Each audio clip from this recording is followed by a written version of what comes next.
Thank you. Hello. Wow. Great.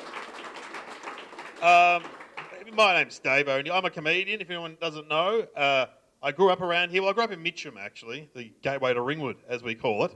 And I released this book, well, maybe it was last year, the year before, I can't even remember, called The Summer of '82. And it's about the 10 weeks from when I left high school at Mitcham High, very prestigious high school.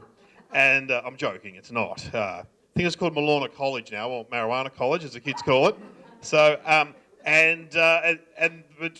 we used to have to wait 10 weeks to get our results, didn't we? So, finished HSC, waited 10 weeks, and then we got our results. So, it's about that 10-week period from finishing school to getting our results. And it was a interesting time. A lot of things happened in that 10 weeks. What happened? I got a girlfriend. We formed a band. I got arrested. I went on holidays. All sorts of stuff. And so let me take you back to the last day of HSC, we used to call it, of course. And 1982, we finished our last exam, which was, I think it was maths. No, I didn't do maths. What am I talking about? It was English, maybe.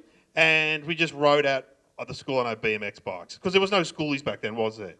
No, there's absolutely no schoolies. There was nothing. There was no celebration when you finished school. And so we thought, well, we've got to do something. So we rode our BMXs to the Mitcham pub, and there was 5 guys, and we got off. We were all underage. We went in and we sat in a booth, and the publican came out from behind the bar and just went like this. No, no, no, no. He got to me because I was a bit fat. He went, what do you want? I said, I'll have 5 beers, thanks, mate. And I didn't say that. I said, I'll have a lemon squash, thanks very much. And then I drank it very quickly because I felt sorry for my friends. Anyway, then we went and sat on our BMXs outside the front of the Mitcham pub, and it was like, I was the leader, believe it or not, and I had to make a speech to my 4 other mates, and I had to say, look, guys, this is this should be a very important day. We are the first generation of middle-class kids born to working-class parents who moved out of the so-called slums of Richmond and Collingwood, now worth millions, and moved out to Mitcham, still not worth millions. Well, actually, Dad said it is now, but anyway, he pointed that out when I spoke in the Nunawading Library. Houses are worth millions. Anyway, look, and I said, we've got to do something important today. This is our last day of school. And so you know what we did? We went and rode our bikes down to Ringwood Centrelink. Well, it wasn't called Centrelink back then. Does anyone remember what it was called? CES, that's right. It's good to see some unemployed people up the back. That's awesome. It's called the CES, and they were really nice and friendly. And then there was the DSS, where you had to get your money from. So the CES was lovely. It was sort of, occupied by sort of social worker types with beards and stuff. And they said you got an interview. You had to get an interview to get your money. So they sat me down and they said, all right, David, when did you finish school? And I said, about half an hour ago. He's like, oh my God, half an hour ago. I said, well, the ride was uphill. We would have been quicker if it was downhill. Or we got the train. But anyway, he goes, so what do you want to do? You're here to get work? Well, I didn't want a job. There's no way I wanted a job. There's no way. I wanted to join a rock band. I want to be a rock star. I said, I want a job in the music industry. And he goes, well, the music industry? He goes, maybe I could organise a job and at like a record store. And I said, well, you know what? There was only one record store I wanted to work at. Can anyone remember what it was called? Brash's, and look what I've still got. My Brash's bag, yeah!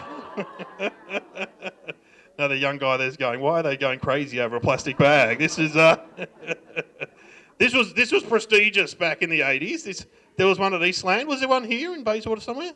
Was there a Brash's in Bayswater? No, Eastland might have been the nearest one. Knox City had one, of course, Knox City, which is not in Knox. We all know that now. So, since Sat Nav's turned up, and this, I remember the opening of Knox City. Don't worry about that. I remember the opening of Kmart in Burwood too. Yeah, we went along. Anyway, now what's in this great bag? Let's check it out. Oh, here we go. Boom, boom. Let's Come Back to My Room by Paul Lukakis. Now, this is an I don't know if you people remember it.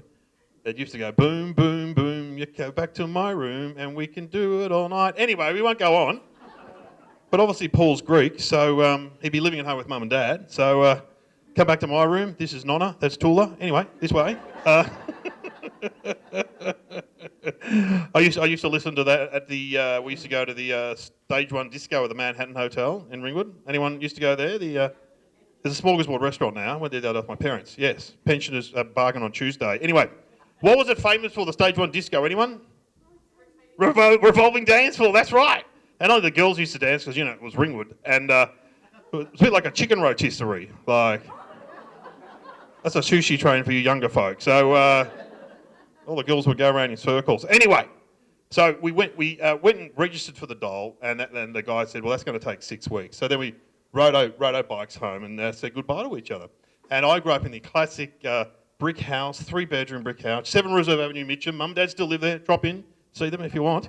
They'd love to meet you. And and it was a classic suburban upbringing that I'm sure most of us had here. So there was Mum, Dad, and 4 boys. And my dad was a classic angry 70s dad. So he's quite angry. And well, he went to Vietnam, but he said he had a bad time over there. He only went last year. And it's not a Kentucky tour. Anyway, no, I shouldn't joke about Kev. He volunteered for the Vietnam War in 1970 when he had 4 boys under 8 at home. Yeah, I always wondered why, and I've got 3 kids. I think I know why. Probably the second week of the school holidays. Oh, stuff this. I'm out of here. See you, Joyce. Got to go to Saigon for a year. So he went for a year. He came back. He was a fitter and turner. He fixed airplanes. And anyway, he marches every year still. He's getting more medals. I'm pretty sure he's buying them on eBay. So, yeah, Panzer Division. I don't remember you fighting for the Third Reich, Kev. That's a good one. Anyway, best cake at the Royal Melbourne Show. That's a good one. Anyway, so Kev was very angry. And you know what? Because we all grew up in houses. See, this is what I tell my kids. Like, how old are you, young man? How old are you? 19. Oh, so you're still a teenager, technically. This will freak you out. What is your name? Are you like a Harrison or a Jackson or a... Cameron! Oh, how normal! Cameron, this is like my generation. Wow, Cameron, have you got a sister called Michelle or a... Auntie Michelle, okay. Well, Cameron, we all grew up in houses, didn't we? We had no computers, Cameron. Oh, no Wi-Fi. We had no computer games. We had no PlayStations. We just had one little heater in the lounge room. We had no aircon at all. No aircon. We had one black and white TV. We had one bathroom, one toilet, and a phone with a cord on it. I know, Cameron's thinking, did he grow up in Africa, this guy? Or And you're probably, like my teenage son goes, Dad, how do you take photos when the phone had a cord on it? Wow. We had these things called cameras, didn't we, guys? Remember cameras? I mean, you might be a bit older than me, sir. You might have had the Sovereign Hill one, where you hold that thing, and it goes, poof, and you get your one photo a year. So we had the phone with a cord on it. And you could imagine 4 teenage boys in a house with one phone.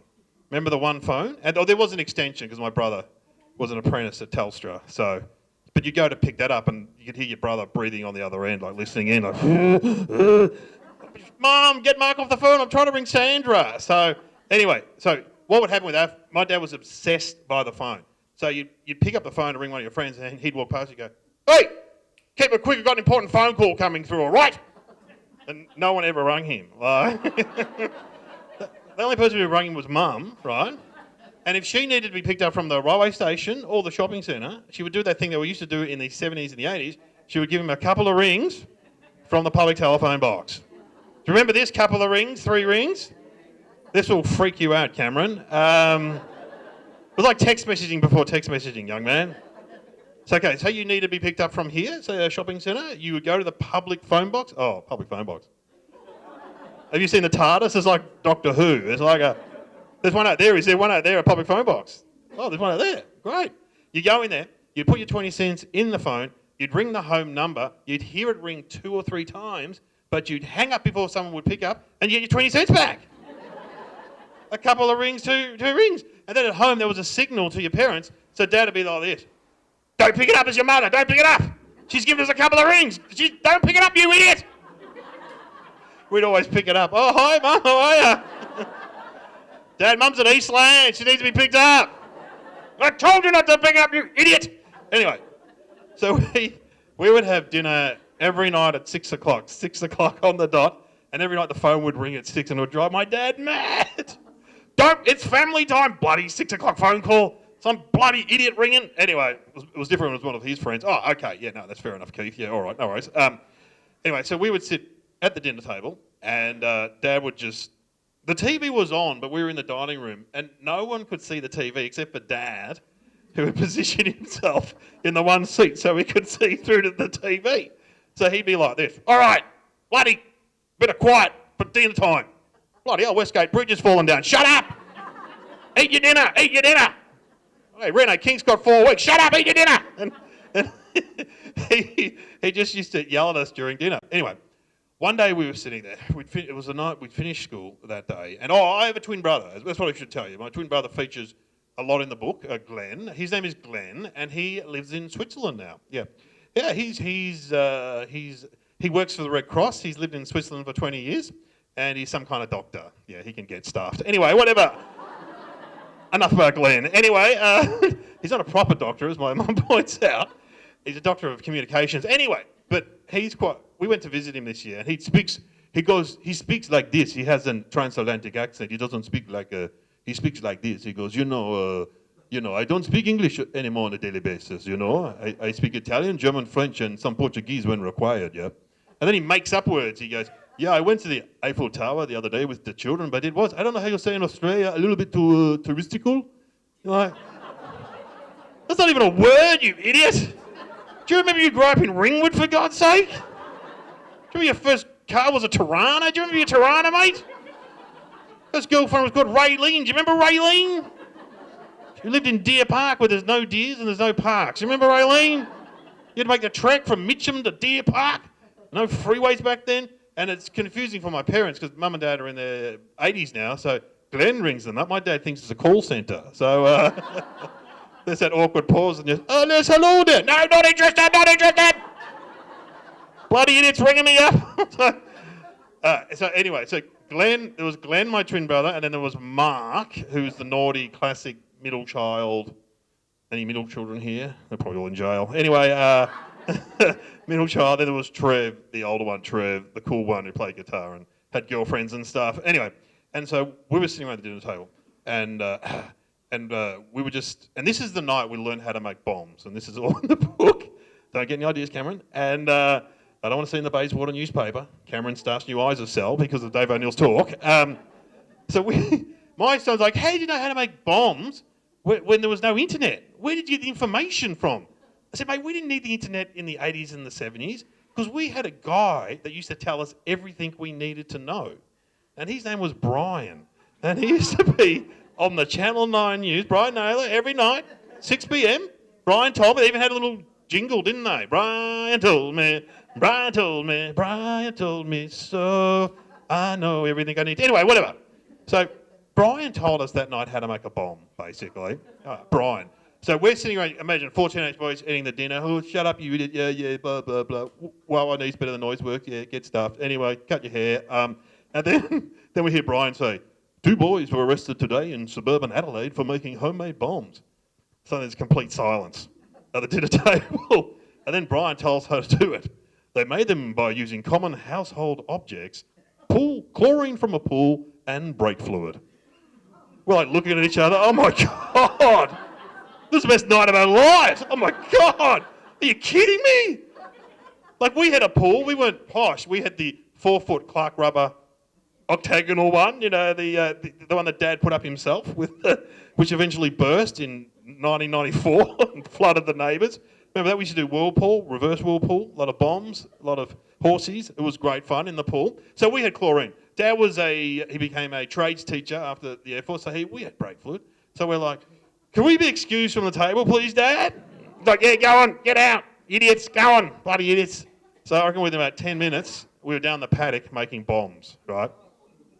Now the next day we decided to get our mates together and make a really big one, all right? So yeah, make a really big one. Obviously, Mum was at home, but Dad was at work, and so we got an oil container from Dad's garage. We drilled a hole in it.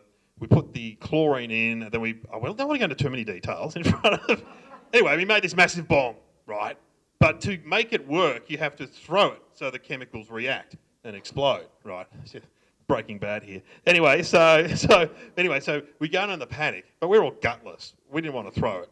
So we did what any terrorist organisation does. We recruited someone younger and dumber than us. So at this point, Phil Kendall, real name, stuck his head over the fence. He would have been about 14 and said, what are you guys doing? We're like, Phil, you want to join the Mitcham IRA? Jump the fence, mate. Let's get involved. Of course, he's a young kid. He's keen. All right, what do you want me to do, guys? Pick up the bomb and throw it. So he picks it up and he's holding it near his head. Do you want me to throw it now? Yeah, throw it, Phil. That'd be a good idea. Anyway, so he throws it and it goes boom, boom, boom, boom, boom. And it just sits there and we're like, oh no, it didn't work. And then it went bang. It was the loudest explosion we'd ever heard. And like we were veterans of Cracker Night. Remember Cracker Night? Oh, Cam, this is going to blow your mind, mate. Cracker Night. So my teenage son, who's 15, he's obsessed by Cracker Night. He goes, Dad, tell me again about Cracker Night, Guy Fawkes Night. Where did you get the fireworks from? Did you have to go to Chinatown and go to a warehouse? No, we bought our crackers from the milk bar. And then you set them off when no one was around at night, when your parents are out? No. We gathered the whole community in a park or a paddock. Then you set the fireworks off? No. We built a massive bonfire in the middle of the crowd. We pushed all the children forward. Get a good spot. Come on. Get a spot. We lit the fire, and then we set the fireworks off. He's like, what about the fire brigade? Mate, they loved it. They lit the fire. Don't worry about that. So anyway, this explosion was so loud that neighbours came and stood on the street corner, on one of those occasions. Oh, my God. And we heard an old lady say, it shook the foundations of my chook shed. Oh, your chicken's going to be laying omelettes for weeks. Oh, we were hiding in Phil Kendall's backyard, laughing our heads off. And it was really funny until we hear and then a doom, like police car, basically, rocking up. And we see the two cops walk down and look at the bomb. I'm like, oh, no. We knew one of the cops. He went to Mitcham High. He was about 5 years older than us. Darren Jew, real name. And even worse, he was a former scout from my dad's scout troop. Because Kev not only was in the Air Force, he also joined the Scouts. And he's a Freemason, as my mum said. He just loves wearing a uniform and hanging out with men. So he's also in a Village People cover band. Anyway, Anyway, he loves a bit of fellowship. Anyway, so it was the easiest case Constable Darren Jew had ever solved. He just walked down, looked at this and went, and then pointed at the ONeil house and went, that'll be it, case closed. And then right on cue, Dad, Kev, comes home early from work. He rocks up in the station wagon, I shouldn't laugh, looks out and sees one of his former scouts. He goes, oh, bloody, there's Darren Jew. Kev goes bounding out to him. G'day, Darren, how you going, mate? Oh, I love the uniform, very good. Shakes his hand and Darren just shuts him down. Sorry, Kevin, this is not a social visit. Did you recognise this container? And we were like, no, it's like a police lineup on the nature strip. No, Dad, don't dob us in. And Dad's like, yeah, that's from my garage. I'm like, oh, no. Darren's like, where are the boys, Kevin? He's like, I don't bloody know, but when I find them. So anyway, we hid in the bushes until we saw Dad's station wagon leave about 7:30 at night to go to another meeting where he wore a uniform and hung out with men, probably the Lions Club or something, and went inside. And Mum's like, your dad's so upset. He's so embarrassed in front of his former scout. He's very angry that you've been making bombs. You've got to go to the police station tomorrow and explain yourself. And so the next day, Dad drives us to the police station, me, my brother, and one of the other guys, Noddy, who was involved. One of the other guys didn't want to, he wouldn't, he's a doctor now, actually. He said, no, I'm going to become a doctor, so I can't come to the police station. Anyway, I know. He had a bit, Robert Popovic, real name. Anyway, so Dad didn't even talk. He was so angry in the station wagon. He didn't even put on his one cassette tape to calm his nerves, which was Tijuana Brass.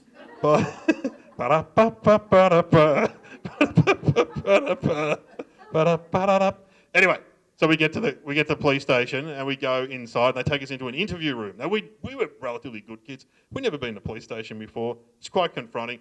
And there's just Darren Jew wasn't there. It was just this huge cop, and with an Indian guy in a white jacket. And he goes, "All right, sit down, boys. I'm Detective Senior Sergeant John Anderson. This is Rajid. He's a bomb expert on assignment from India." We're like, how many bombs are going off in Blackburn? Anyway, pretty sure he worked in IT. They just put the white coat on him, go and freak out the guys, freak out the teenagers. And so he sits us down. He goes, "All right, boys, tell us what was in the bombs." And before, when Dad had gone to see him, there was just the kids left in the car. Noddy, the more experienced one in the world of crime, I said, "What's our strategy here?" He goes, "Mate, lie, cry, and deny." So anyway, I started crying straight away. And I said, "In the bombs, it was chlorine and brake fluid." And he goes, "How'd you know how to do that?" And I go, "Brian told us." He's like, "Brian? Who's Brian?" And then we all started singing, "Brian told me, Brian told me, Brian told me." Anyway, Dad was very angry again. We got in the car and he said, right, that's it. Tomorrow I'm getting you idiots a job. And we knew it wasn't going to be a good job. It wasn't going to be Brash's or Blockbuster Video or, there's a concept, Cameron, a video shop. Can you believe there used to be shops, right, where you go and buy a downloaded movie and they only had so many copies of it? And if you went there on Saturday night at 9 p.m, you were stuffed, weren't you? You had to borrow the Shawshank Redemption and watch it again? Have a massive fight with your girlfriend or your wife? Anyway, so no. He organised a job interview for us at the ONeil Tile Factory on Mitcham Road. I think it's still there. And we drove down there. This time Robert Popovic did decide to join us because he wanted some money before he started medicine.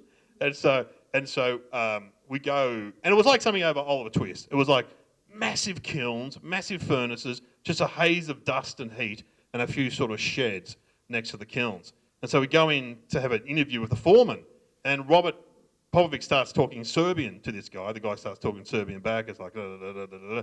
And Robert comes out and he's like, oh, good news, because I'm Serbian and he's Serbian. He's given us the good job. I'm like, awesome, we got the job. What's the good job? He goes, well, we've got to get down there and clean the tunnel that runs between the kilns and the furnaces with a jackhammer. I'm like, Jesus, what was the bad job? So yeah, that's what we did. So we had this job. We would have to get down into like basically a pipe, and I used to fall asleep occasionally. Falling asleep was fine. Waking up inside was not good. With a jackhammer, cleaning out this residue that had built up over the year of making roof tiles, and lying down there in this tunnel in this terrible, horrible, hot job. I was 17 at that stage. I was thinking, what went wrong with my life? And I just thought there was something missing from my life. There was something missing from me, my brothers, and all my mates' life. There was no, can anyone work it out? There was no girls. Yeah, I mean, we went to a co-ed school, but they didn't really want to hang out with us. So we thought, we've got to do something. And so I was talking to Robert and my friend Noddy and my brother Glenn. What are we going to do to meet girls? We decided to form a band. Yes, this was our strategy, form a band. So we formed a band. We were in a band in the 80s. Do you guys remember Noiseworks? Yeah, it wasn't them. Anyway, we were called Captain Coco, and we were formed from Mitcham High guys and Whitefriars guys. So it was a combination of both schools. And, we practiced at the Scout Hall. We weren't that good, and we got our first gig at the Croydon Girl Guide Hall. Yeah, playing for Girl Guides and Brownies. Now, the Brownies hated us. They threw grapes at us, but... where was ONeil? Well, she's supposed to be controlling these kids. Anyway, but the Ranger guys who were our age, they were 15 to 18 like us, they loved us. And I started talking to a Ranger guy called Sonia after the gig. And before you know it, we were kissing behind the guide hall. I know, first gig. How good's this band thing? And she goes, you've got to come around and see me one day. I said, oh, I'm coming around to see you, don't worry. Where do you live? She goes, Mildura. I'm like, oh no. Now, Cameron, you may not know that. It's a 5-hour drive from Melbourne. I don't think there were flights. You couldn't afford a plane back then. There's no way.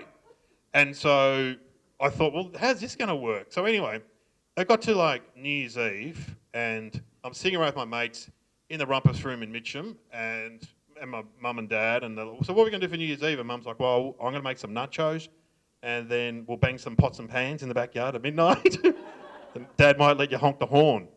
I said, nah, stuff this. I'm going to see my girlfriend Sonia in Mildura. So I hitchhike to Mildura. Now, Cameron probably doesn't know what hitchhiking is. It's a little bit like Uber, mate, with a bit of Wolf Creek thrown in. Anyway, so I actually set out about 1 or 2 in the afternoon, I think it was, and got to Mildura by 8:30 at night. And I looked up Sonia's address in the phone book and knocked on her door and surprised her. And boy, was she surprised. She was very surprised. In fact, her dad, so I knock on the door. It's like 8:30 at night, and I'm like, Happy New Year! He's like, yes, can I help you, young man? I said, I'm David from Melbourne. Sonia's probably mentioned me. He's like, I've never heard of you. I go, well, is Sonia home? And he goes, no, Sonia's out with her boyfriend. And I said, well, when will she be back? Because I bought her a little badge, a little Blondie badge to give to her, because she liked Blondie, I like Blondie the band. And I was holding it, and I went, oh, okay. And then the guy felt a bit sorry for me, and he said, "Have you got anywhere to stay?" I said, "No." I went to walk in the house. He goes, "Well, I'll give you a lift to the caravan park." So I said, "I don't have a tent." He goes, "I'll lend you one." So that's where I spent New Year's Eve 1982 it's called the Apex Caravan Park. It's still there because I went to Milshira the other day. It's on the river, quite a nice location. In a 2-man tent, lying on my lilo, just crying. I know, it was terrible. And it got to midnight and I heard 10, 9, 8. Then I heard a hissing. I went, "Oh my God, there's a snake in my tent. I'm going to die in a tent in Mildura." Never had any real love in my life. And then it was the Blondie badge that put a hole in the lilo. So I know. And it didn't really work out with Sonia. I hung around for a few days. Then I caught the train back to Mitcham, where Mum and Dad had gone on a holiday. And Mum and Dad they used to leave us and go on a holiday. I tell you what, my parents knew how to take a holiday in the 70s, because I was driving with my kids to a holiday down the beach, and my son's like, "This hotel we're staying in, how many stars is it?" It's like, "Oh my God, well, you know the holidays I went with Mum and Dad, they were 1,000 stars." "Really?" "Yeah, because we slept in a tent." So, with my mum and dad, when I was in year 7, I went for a holiday to America and went to Disneyland without their 4 kids. I know. They left us with Nana, and then I still remember Dad coming back from the holiday giving us, "There's your Mickey Mouse shirt, there's Donald Duck for you." And we're all like, "What was Disneyland like, Dad?" He's like, "Yeah, it was all right, but it's for kids." Really? Got 4 right here. Anyway, so it came time to get our results, and these days, I'm sure some of you would have had kids in year 12, and it's a big deal these days, isn't it? That people take days off work, and you get the results. Back in the 80s, wasn't such a big deal. Most of us failed, so Mum and Dad were down the beach house, and Dad rang us from the public phone box after 6 because it was cheaper. With the opening words of, "Did you fail? Did you fail? Did you fail?" Now, what do you think? Do you reckon I passed or failed? I did pass, I know. It was a modern miracle because I thought I was going to fail. And I did okay, because I remember the results were delivered by a postman back in the day on the post. And the day that he delivered them, his bike broke. So, yeah, and he had to go back and get his bike refixed and stuff like that. And so I went to uni, which was very unusual for my family. No one had been to uni before in our family. Dad wanted us to be a tradesman like he was. He used to say, he had a mantra, I'm sure some of your dads or husbands had the mantra, get something to fall back on, get a trade, something to fall back on, something to fall back on. And Dad even went to the extent, when we were in year 11 and 12, organising interviews, like at the SEC, at BMW, what's it called? Borderworks. Borderworks for trades. And Dad took me along to go for a job for the SEC as a linesman, which is up the power lines. And Dad would sit with you in the job interview, old-fashioned, and then the first question was, "So David, are you scared of heights?" I went, "Oh, yeah." And Dad's like, "You bloody idiot, no you're not." "Yes, I am." "You stuffed that one up, you idiot. You bloody got to lie to them." Anyway, I got into uni. What course do you reckon I did? Have a guess.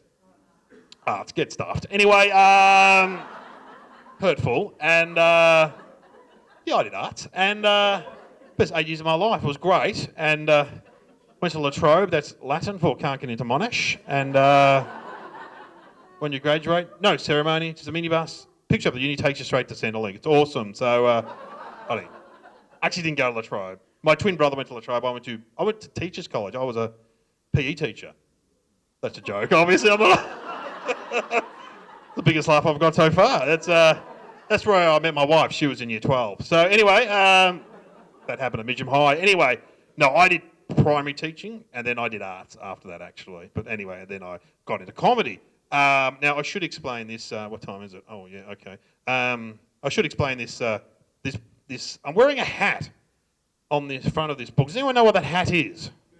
Devo. Okay, so for people that don't know, they were a new wave American pop rock band in the 80s and the 70s. They're still going, but they're older than me. Anyway, and they wore these funny hats. And they played in 1982 at Festival Hall on a Saturday night. And me and my mates from Mitcham caught the train in to see Devo. And we wore these hats that Mum had made us. Now, yeah, brave. And Very brave. And then we got the last train out. Now, does anyone remember getting the last train out? The Lilydale line, Belgrave line? Quite scary on a Saturday night. Because it was like the Last Chance nightclub, that train. And so we ran to get the train, we got on it, we sat there, we had our Devo hats on, and we're all singing their song, whip it, crack that whip, do-do-do-do-do, crack that whip. Now, for about one stop, we were the scary guys on the train. Unfortunately, the same night, the Angels and Rose Tattoo were playing. Now, for people that don't know, they're hard rock bands. They're great bands, but their fans would be described as massive bogans, right? I mean, I love both those bands, but their fans got on the train like with the really tight acid wash stretch jeans, the mullets, and all that kind of stuff. and they saw us sitting in the corner like this, and the main guy just was like, "What the? Look at these idiots! Oh, boy, this room is Saturday night." And so the big guy just comes over and he leans into my face. And I was also wearing because it was the 80s, I was wearing like a pink V-neck jumper, nice pants, and some brogue shoes, right? The trendy gear, right? And he didn't know where to start. There was too much to work with for him. So he started at the shoes. He goes, "Where'd you get your shoes from?" I'm like, "A shoe shop?" I think it was Speeds at Box Hill Plaza. He's like, "Nah, you got them from an op shop." I'm like, "Well, where'd you get your Ugg boots from? Your Nana's wardrobe?"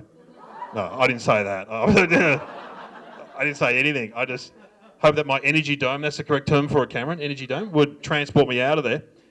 He just picked it up and went, "This makes a good frisbee," and threw it out the window. I know. I said, "Mum's going to be angry.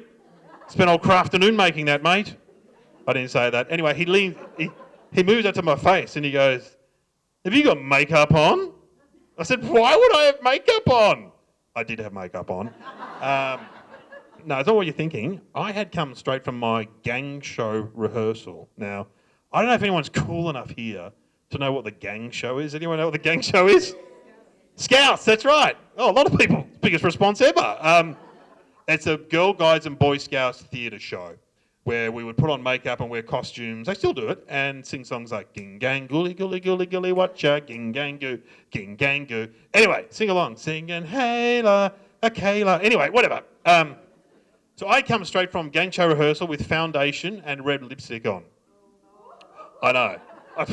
It was dark. I'd forgotten I was wearing it. Now in the fluoros of the train, it was quite obvious. So he was building up to his crescendo before he got to his stop. He goes, "I'm going to have to bash you." I had to think quickly. I said, "Really? You'd hit a woman?" He goes, "Are you a woman?" I went, "Yeah." So we pashed all the way to Ferntree Gully. It was, it's good times. Anyway, look, I'll be over there signing these books if you want to buy them. They're only $20. What a bargain. And I've got a lot on my front porch. Anyway, look. Now, of course, I'll sign it and put your name in it, but please do not put it in the op shop box too soon, because that is hurtful. All right? Because I was in an op shop the other day with my loving wife of 29 years, and she goes, "Oh my God, your book's over here, and you've signed it." I'm like, "What?" So I go and have a look, and I open up, and sure enough, it says, "Dear Glenn, thanks for your help with my comedy. Cheers, Dave." And I'm like, "Oh my God, that's the book I gave to Glenn Robbins." You know, Uncle Arthur, Russell Coy, Cal Knight, a comedy legend, the Australian comedy scene. I gave him a book. I remember giving it to him. So I rang him up. I said, "Glenn, I just found your book I gave you in an op shop." There was a pause, and he goes, "Yeah, I was robbed." And so I gave it back to him. Anyway, thanks for listening. I've been Dave ONeil. Thanks very much. Cheers. Now,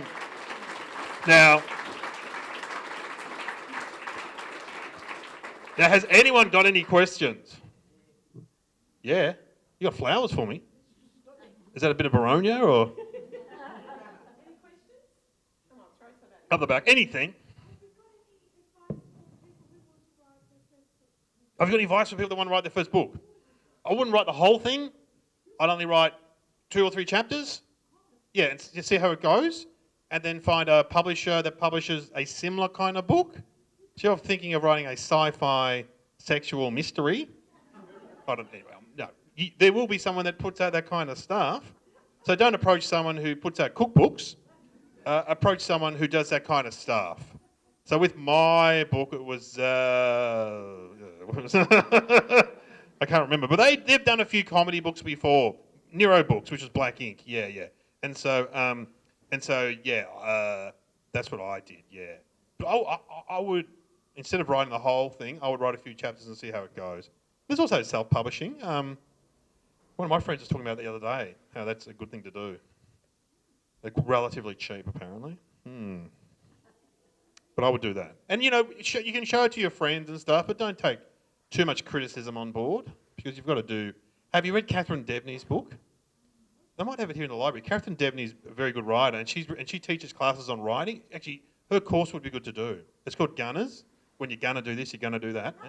And she runs a class called Gunners for people that want to be writers. And she's a very good teacher, and her book, it's a yellow book called How to Write or something like that. She's a Melbourne girl, and it's a really good read. And she talks about, because, the hard thing about writing a book is getting motivated to do it, I suppose. That'd be the hardest thing, yeah. I reckon. I'm working on the Bible next. So anyway, reading it, yeah, exactly. Mum and Dad still go to church. Anyway, every fortnight now, they've cut it back. It's a bit boring, apparently. Anyway, okay, any other questions? What comedy shows do you like? Oh, what comedy shows? Like TV ones? Yeah. Good question. I like British comedy.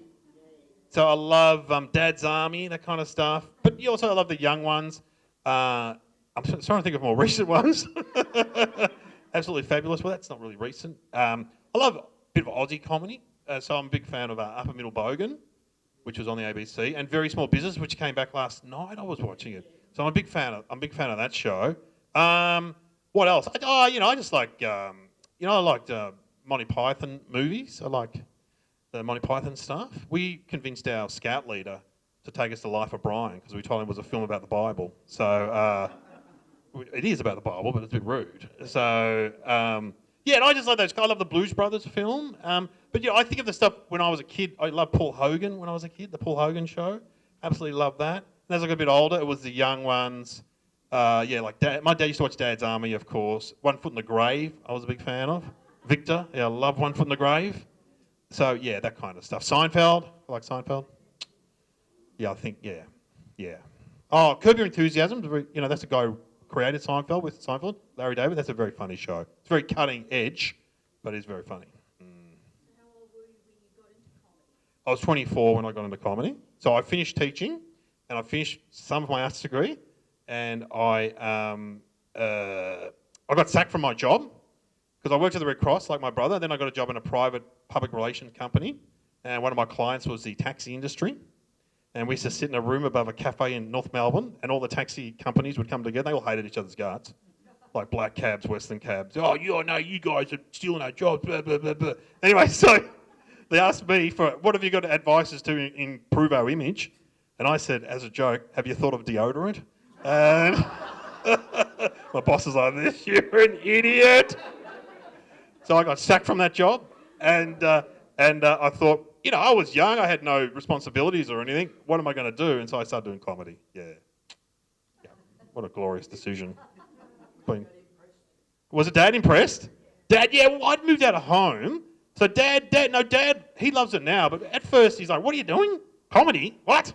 Bloody idiot. Just get a job. What's wrong with teaching?" Anyway, but now he loves it. So, I'll go and do gigs in Mitcham or Ringwood. People go, "Oh, we know your father. He comes into the post office and makes us laugh." So, it's giving him license to be funny. So, "Hi, I'm Dave O'Neill's dad. Anyway, how you going, girls?" "Yeah, oh, Kev, he's so funny." He's quite funny though, Dad. And Mum's quite funny too. So, the combination. My dad was quite scary though in the 70s when I was younger. But, he's, as we know, having 4 teenage boys would be quite stressful. But he's calmed down now. He's quite funny, Kev. Anyway, yeah.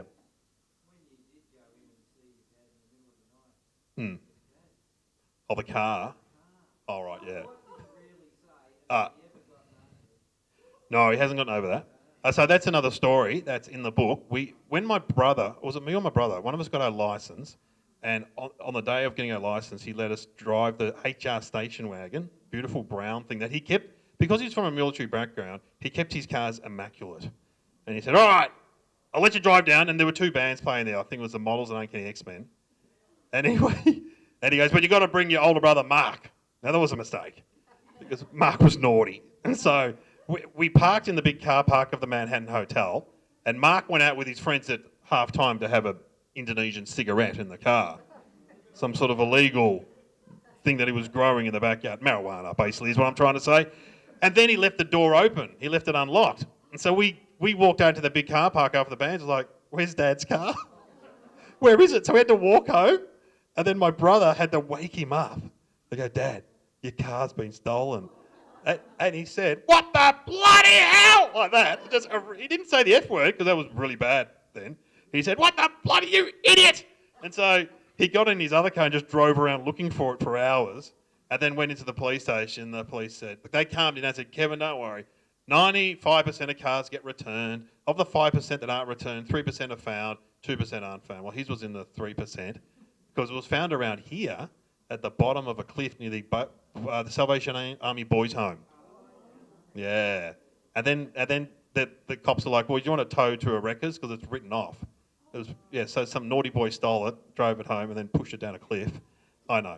And so, but Dad said, no, I want it back. So I used to sit under the carport with a tarp over it, and he used to just sit out there looking at it at night, like, oh, he loved that car. I know. We still bring it up and laugh about it now, but yeah, I don't think he finds it that funny. Any other questions? Painful memories for Kev. Painful memories. Yeah, go on. How do you deal with hecklers? Hecklers. Oh, hecklers aren't so bad. You don't get that many these days. I had one the other night. The trick to do is to repeat what they say to give you time to think of something. So the other night, a guy rang me up, and I was doing. I had a few gigs. I had a gig at the Basin actually, and at a school, but not for kids, for parents. And then I had to go to this guy's. I thought I was going to Scobie. His name was. I do all sorts of weird footy clubs and cricket clubs. And this guy said, come and do my party on Saturday night. I'll pay you some money. I'm like, oh, okay. Thinking, I remember he was like my age, so I thought it was his 50th. I get there, it's his daughter's 21st, which is a whole other story for a comedian, because I'm 53, so I know I look good. Anyway, is that Botox? No, this is Greyvox. So, had some tonight. Anyway, so I get there, I'm like, is this your daughter's? I thought it was your party. Because to do a 50-year-old's party is easy for me because of my generation, but to do a 21st, the kids don't want to hear from me. And so anyway, so a guy heckled me like a young guy who, but you could hear him lose confidence halfway during the sentence. He was a big Italian kid with curly hair, and he goes, oh, you think you're funny, do you, mate? And I just go, I reckon I know your dad. He's like, my dad? I went, yeah, Brendan Favola. And like... The crowd laughed for about a minute solid. So that shut him down, basically.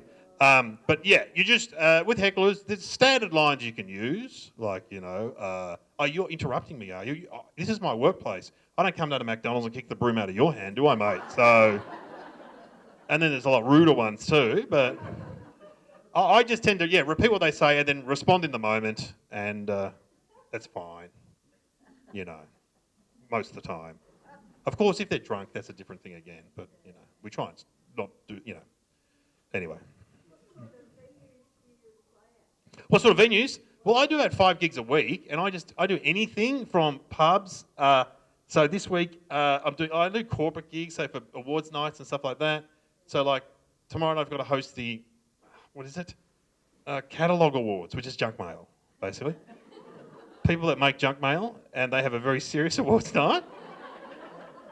And I used to deliver junk mail, so I don't want to tell them that I threw most of them down the drain. But anyway, then on Saturday night I'm going to Rye to do a soccer club. But again, it's mainly parents. So I do a lot of footy clubs. I've done Bayswater Footy Club before. But mainly, I did Lilydale Football Club the other night, which was a mixture of people my age and their kids that are playing football. So, yeah. And then I do the comedy festival most years. I didn't do it this year, but did it last year. And yeah, I'll do anything, basically. Anything. Libraries, whatever. Anything at all. Oh, is that it? Yeah, give Dave a clap. Oh, thank you. Oh my God. Yep. I don't know if you've read in Dave's book, None of ONeil Library, probably. Oh, no, the school library where we stole the plants. That's right. So this is a plant. Oh, wow. Please don't steal our plants. Oh, no worries. Yeah, we had this whole thing in HSC. One of the librarians was a real keen gardener and would fill the library with plants. Right. And then I don't know why we got offended, but we stole them all, bit by bit, and ransomed her for the... And then we got caught. So that's really good. Pretty sure my twin brother dobbed me in because he used to work at the library. So, anyway, thanks for coming out, guys. Thanks very much. I'll be over there anyway.